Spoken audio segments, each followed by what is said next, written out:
I'm Stacy Keach. Join me right now for Mysterious Places as we travel to the outback of Australia.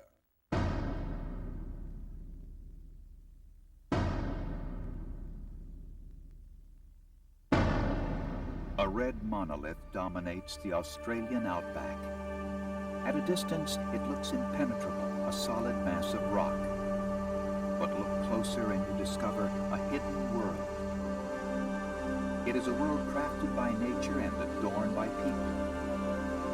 In 1873, the first Europeans to visit this place named it Ayers Rock, and they were awed by its physical grandeur.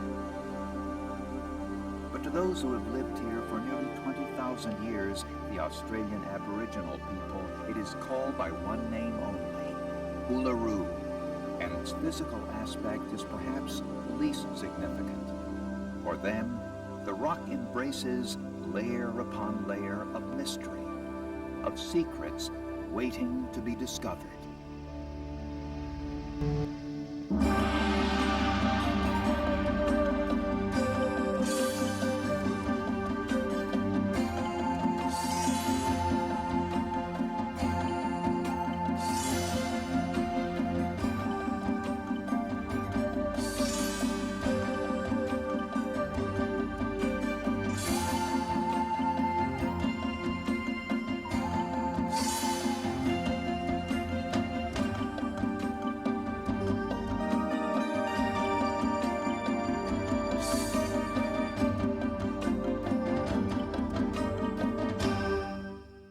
Robin Davidson, an Australian adventurer, once spoke of an extraordinary power that set her heart racing.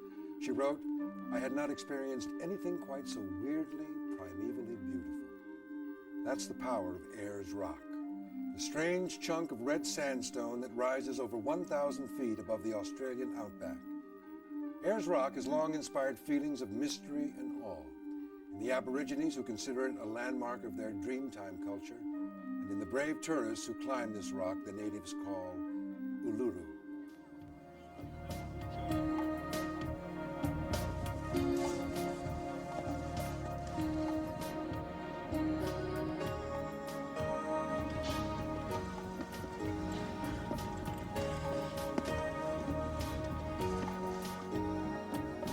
They come for the adventure. It's just unbelievable. It's just awesome. It's incredible. A chance to climb and conquer the world's largest monolith. This is my first time in my whole life. Oh, it's wonderful. I hope it's not last time. Every year, nearly 500,000 tourists come to the remote Australian outback. In the center of the Australian continent, 1,200 miles west of Sydney, 1,200 miles east of Perth, sits the town of Alice Springs. It is the assembly point for trips to this nation's most famous monument. Just over a half-day's drive to the southwest, you'll find Ayers Rock, part of Uluru Kata Tjuta National Park. The park comprises over 500 square miles of red sand and weather-beaten rock, including the mountain range known as the 36 Domes of Kata Tjuta. The beauty of Uluru and the land surrounding it is remarkable. Yet 70% of all visitors are not content just to see Uluru, they come to climb it. Averaging 90 minutes to the top and down again, this climb is not for the frail. It's best taken in the morning before the desert heat of day begins to take its toll. But exhaustion and dehydration are just two of the dangers facing those who climb Uluru. The winds pick up as the day goes on. It's best to stay on the trail. More than one visitor has learned that Uluru's steep sides offer nothing to break a fall. If you step beyond the handrail, you do so at your own risk. Geologists have learned Uluru is the remnant of a mountain range formed over 500 million years ago. This may be an appropriate physical explanation, but for the Aborigines it is incomplete. They believe the physical and the metaphysical are so closely linked that no mere geological description can tell the whole story of Uluru. For the Aboriginal people, it is more than just a rock. It is the sacred center of their universe, and it holds many secrets about creation. The Aboriginal people don't climb Uluru, they come to learn its secrets. Secrets they say are revealed by marks found on the rock itself. They believe that during the creation, Uluru and the world were formed by heroic beings, a time when the earth was flat and dark and silent.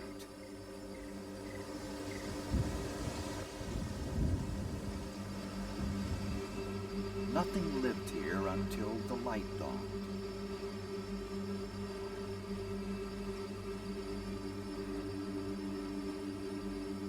Then, the ancestral beings arose from the earth, pythons, venomous snakes, wallabies among them. The ancestral beings created the mountains and valleys and rivers. They created Uluru. The exploits of these beings are recounted in parables and stories, and it is these stories the Aborigines believe are recorded in the markings on Uluru. Today it's easy to find these marks. They cover the rock from top to bottom. To Western eyes, they are simple geological scarring and weathering. But Biliwara and other Aboriginal people know how to read the rock. To them, each crack and bump is a record of the creation and tells a story. You'll hear many of the stories recounted by the park rangers on walks around the base of Uluru. Northernmost corner, and that's where they planted the Nantawara. So the Inma began, and everyone separated into their different groups, and she never had seen this creature before, but she knew that this was trouble. These marks tell of the Kunia python. Park manager Julian Barry. There are a lot of stories at Uluru. Here you can see in the time of the Jokurupa, that creation period, Kunia was lying at the base of the rock, and little the poisonous snake people came and they threw their spears and they speared him, but he dodged and twisted, and eventually they hit him, but not before many of their spears missed him and put the holes that you can see there in the side of the rock. Near the main gate as you approach Uluru is the site of another great battle. Park Ranger Greg Balding. On Uluru, around the area of Mutijulu Waterhole, there are two really big cracks or slash marks up on the rock that Aboriginal people have said were made by a Kunia python woman who became very angry and hit a Uluru, poisonous brown snake man, with a digging stick twice and eventually killed him. And on those slash marks you can see stuff dripping out of the bottom of them, which Aboriginal people say is the blood from that Uluru snake. Westerners have translated the Aboriginal word for the creation, Chukapa, as Dreamtime. Julian Barry says that the word Dreamtime creates the wrong impression. Aboriginal people don't really like the word dreaming being used. People from here, some of the senior people here have said to us, don't use the word dreaming because non-Aboriginal people will think it's a dream, they'll think it's myth. And I think as non-Aboriginal people, we have to understand that to Aboriginal people, Jokurupa is not myth. But to the Aborigines, Chukapa is more than just a story of creation. Passed down for generations, these stories are the very essence of Aboriginal beliefs. Some stories teach about respect for the land. Others teach about rules and social behavior. They form an all-encompassing belief system that not only explains how the world began, but also dictates how the Aboriginal people lived their lives. When a person learns these stories in a great deal of detail, as one does living their whole lives in an Aboriginal lifestyle, then they know how all the stories connect, they know how all the features of the physical world can be explained, and they know how to behave in any situation. So, the Aborigines come to know the spiritual world by studying the physical world. In studying the markings on Uluru, they learn how their universe was created, what part they play. A link to the world and everything in it through what appears to us as simple geological markings. But the markings aren't the only mysteries you'll find here. Thousands of years ago, the people of this area used another method to tell the stories of Chukapa, Dreamtime, the creation, and the evidence can still be found today. Stay with us as we continue our investigation of Ayers Rock in Australia. Here's a mysterious places travel tip. Uluru can be reached from Alice Springs by plane to Connellan Airport, just 8 miles from Uluru National Park. At Uluru, Ulara Resort provides a complex of accommodations and services for every type of traveler. For the more rugged traveler, camping grounds and shared dormitories are also available.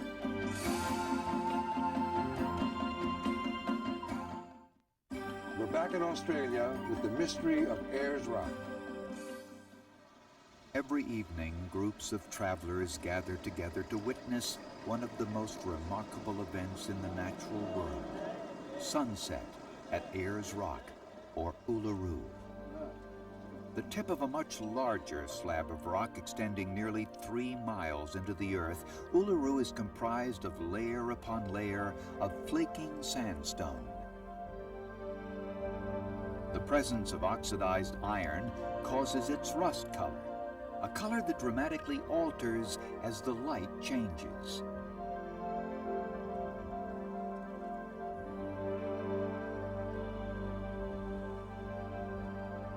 If what the Aboriginal people believe is true, the ancestral beings created a masterpiece when they created Uluru. But they weren't the only ones to leave their mark on the landscape here. By exploring Uluru more closely, you can uncover a world of man-made wonder and mystery. A lot of the tourists who come here only know about climbing the rock, taking a photograph of sunset, but there's so much more to do there. Around the base of Uluru there's probably several hundred caves, and we know about 67 of them that have paintings in them.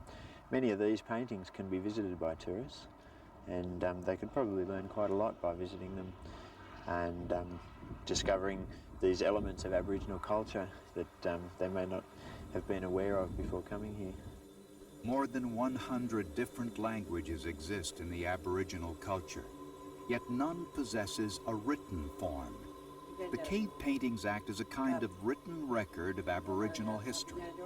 They are designed to be interpreted by later generations. Some of the cave paintings are exclusive to men, some to women.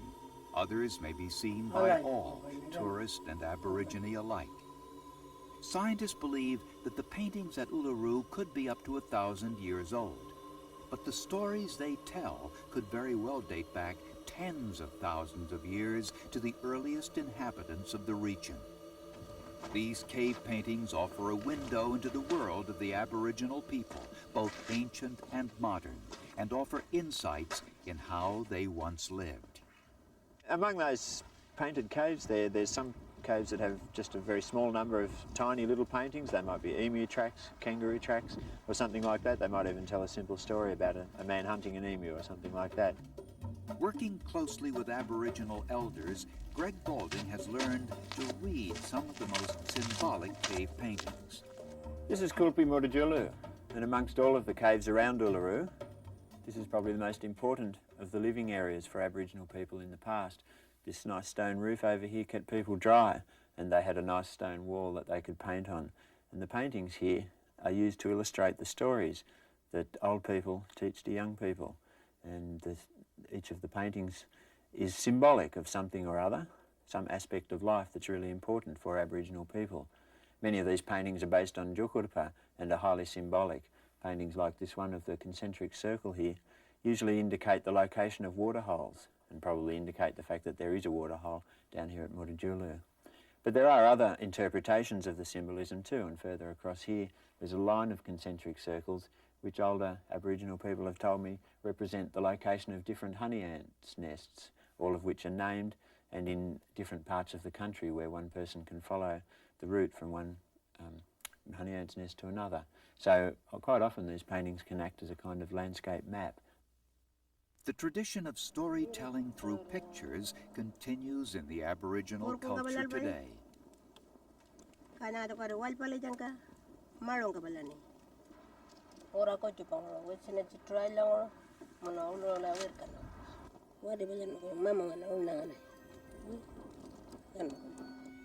At the Maruku Arts Center in the shadow of Uluru, you can see local Aboriginal painters.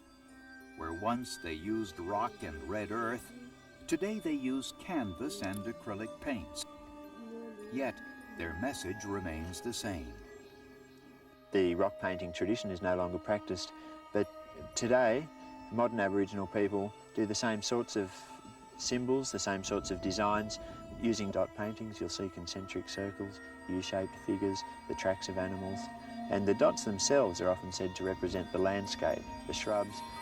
Indeed, for the Aboriginal people, the land is the source of all life, and knowing the land, a matter of life and death.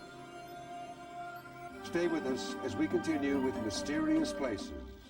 We're back in Australia with the mysteries of Ayers Rock. The Australian outback stretches before you. A flat, infinite landscape, more reminiscent of a distant planet than of any place on Earth. Australians called the land surrounding Uluru the Red Centre, the back of beyond, the never never. The environment here is harsh and foreboding. The average rainfall under 9 inches per year. In the outback, survival means knowing the land. The Aboriginal people first populated this land nearly 20,000 years ago. As hunters and gatherers, they possessed a detailed knowledge of the land. They learned the secrets of survival, secrets they willingly pass on to modern-day visitors here.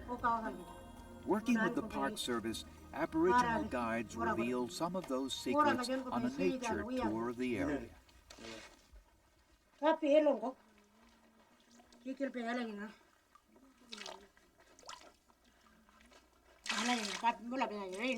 Kapi Mutijulu is one of 11 important waterholes around the base of Uluru.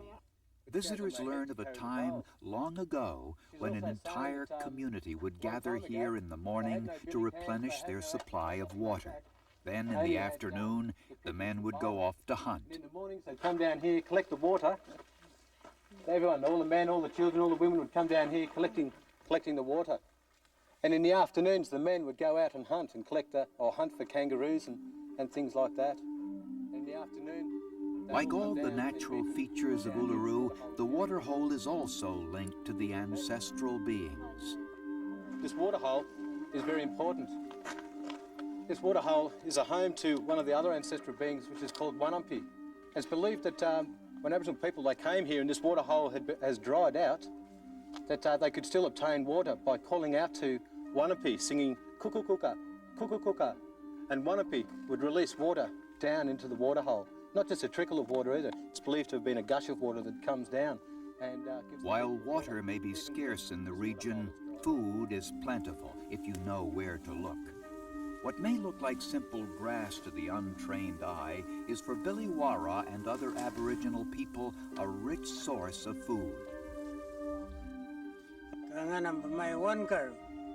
Look at these people, they're walking around here, sort of without noticing any of our foods that they could see on this walk. Just off the pathway at Uluru, the tall grass produces tiny seeds which can be crushed, then cooked into a type of pancake. Even in the modern world, many Aboriginal elders still survive on bush food. The younger generation is less inclined. When I was young, living out in the bush, I used to eat a lot of grass that was around me. Today, it seems the younger people are eating European food and they seem to die young. In fact, much has changed at Uluru over the 2 centuries since the Europeans arrived. Whereas once the Aboriginal people performed sacred ceremonies inside the caves at Uluru, today they no longer do. Tourists have added another dimension to the landscape here. Yet the land is still a source of nourishment, both physical and spiritual.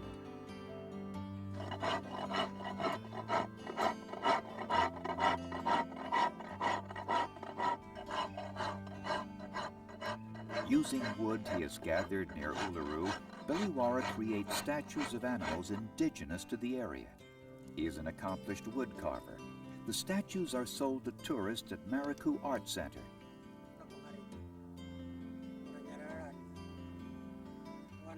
Perhaps this delicate alliance between Aboriginal and non-Aboriginal people best illustrates the compromise of living at Uluru in modern times.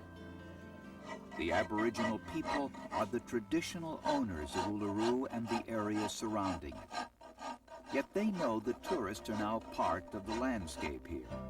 So they strive to teach them the ways of the Aboriginal people, to teach them why Uluru is an essential part of their culture, and why this curious rock formation in the midst of Australia's red centre is a place both sacred and mysterious.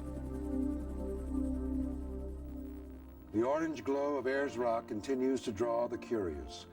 But to the Aborigines who see themselves as custodians of the symbolic landscape, the rock is a Dreamtime sanctuary, passed down to them by their ancestors. Until next time, I'm Stacy Keach for Mysterious Places. Travel for Mysterious Places provided by Qantas Airways.